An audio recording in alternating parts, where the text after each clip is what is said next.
Everyone, welcome back to another vlog. আগের ভিডিওতে আমি গুয়াহাটি শহরের বেশ কিছু সুন্দর জায়গা ঘুরে দেখেছিলাম। যারা ভ্লগটি দেখোনি অবশ্যই কিন্তু দেখে নেবে।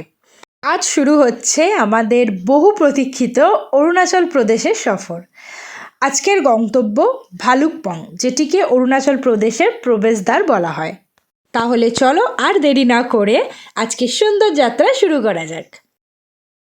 শহর ছাড়িয়ে যত এগোচ্ছিলাম চারপাশের দৃশ্য তত বদলে যাচ্ছিল। রাস্তার দুধারে সবুজ গাছপালা, খোলা আকাশ আর প্রাকৃতিক সৌন্দর্য সব মিলিয়ে দারুণ একটা অনুভূতি। আমার কাছে রোড ট্রিপের সবচেয়ে সুন্দর দিক হলো শুধু গন্তব্য না, পুরো পথটাই আলাদা অভিজ্ঞতা। পথে আমরা দেখতে পেলাম ভারতের অন্যতম বৃহৎ ব্রহ্মপুত্র নদ। এতটাই বিশাল যে ক্যামেরায় পুরো সৌন্দর্য ধরা সত্যি বলতে কি সম্ভব নয়।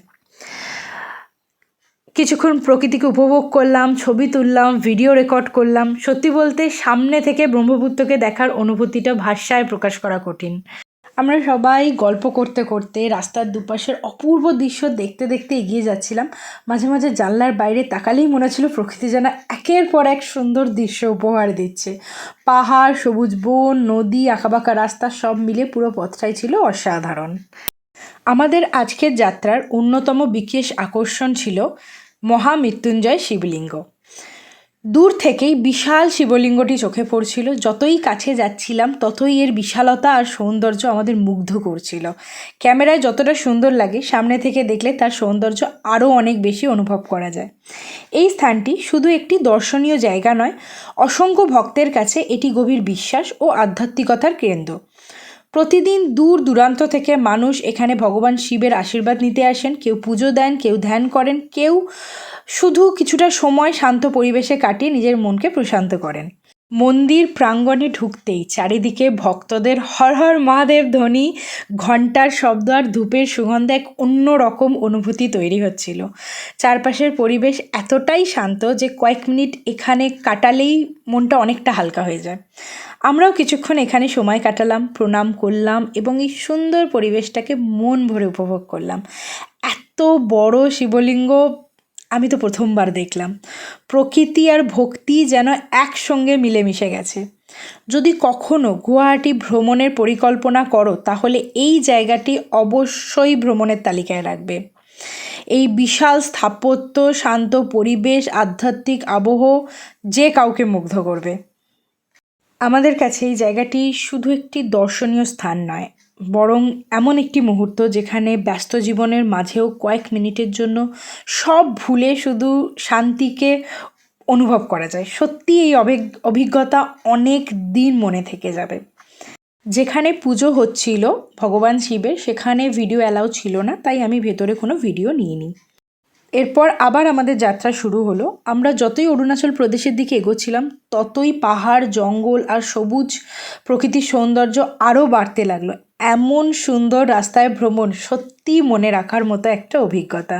এরপর আমরা পৌঁছে গেলাম কামিং নদীর ধারে। আর সত্যি বলতে কি এই জায়গাটার সৌন্দর্য ভাষায় প্রকাশ করা খুব কঠিন।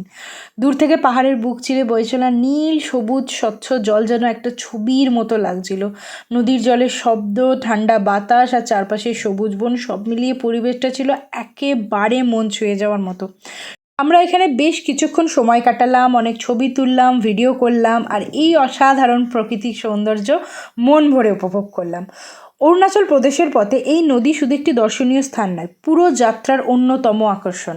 প্রকৃতি প্রেমীদের জন্য কামেং নদী সত্যিই এক স্বর্গের মতো। এই জায়গায় এসে বারবার মনে হচ্ছিল প্রকৃতির সবচেয়ে সুন্দর সৃষ্টি হয়তো এমনই, একেবারে নিঃশব্দ, নির্মল এবং অপার সৌন্দর্যে ভরা। দীর্ঘ কিন্তু অসাধারণ সুন্দর একটি যাত্রার পর সন্ধ্যার দিকে আমরা পৌঁছে গেলাম ভালুকপং। এটাই অরুণাচল প্রদেশের প্রবেশদ্বার। চারপাশে পাহাড়, সবুজ প্রকৃতি, একেবারে নির্মল পরিবেশ। হোটেলে চেক ইন করে একটু বিশ্রাম নিলাম। সারাদিনের ভ্রমণের ক্লান্তি থাকলেও নতুন জায়গায় পৌঁছানোর আনন্দটাই অন্য রকম ছিল। আগামীকাল থেকে শুরু হবে আমাদের অরুণাচল প্রদেশ ঘোরার আসল অধ্যায়, তাই পরের ভ্লগটা কিন্তু একদম মিস করবে না। এবার চলো তোমাদের সাথে আমাদের আজকের থাকার জায়গাটা একটু দেখিয়ে দিই। রুমে ঢুকতেই প্রথম যে জিনিসটা ভালো লাগলো সেটা হলো পরিষ্কার পরিচ্ছন্ন পরিবেশ। রুমটা খুব বড় না হলেও বেশ আরামদায়ক ছিল। একটা আরামদায়ক বেড, পরিষ্কার ওয়াশরুম, প্রয়োজনীয় আসবাবপত্র সব কিছু সুন্দরভাবে কিন্তু সাজানো ছিল। সারাদিনের দীর্ঘ যাত্রার পর এমন একটি আরামদায়ক রুম কিন্তু সত্যিই খুব দরকার ছিল। আজকের রাতটা আমরা এখানেই থাকবো, একটু বিশ্রাম নিয়ে আগামীকাল আবার নতুন জায়গায় ঘুরতে বেরিয়ে পড়বো। আজকের পুরো জার্নিটা যদি তোমাদের ভালো লেগে থাকে অবশ্যই লাইক করবে, শেয়ার করবে, আর আমার চ্যানেলটা অবশ্যই সাবস্ক্রাইব করে দেবে। কমেন্ট করে জানাবে তোমাদের কোন জায়গাটা সবথেকে বেশি ভালো লেগেছে। আচ্ছা, এই পর্যন্তই। দেখা হবে অরুণাচল প্রদেশের আরও নতুন নতুন জায়গা নিয়ে পরের ব্লগে। খুব ভালো থাকবে, দেখা হবে পরের ভিডিও। টাটা।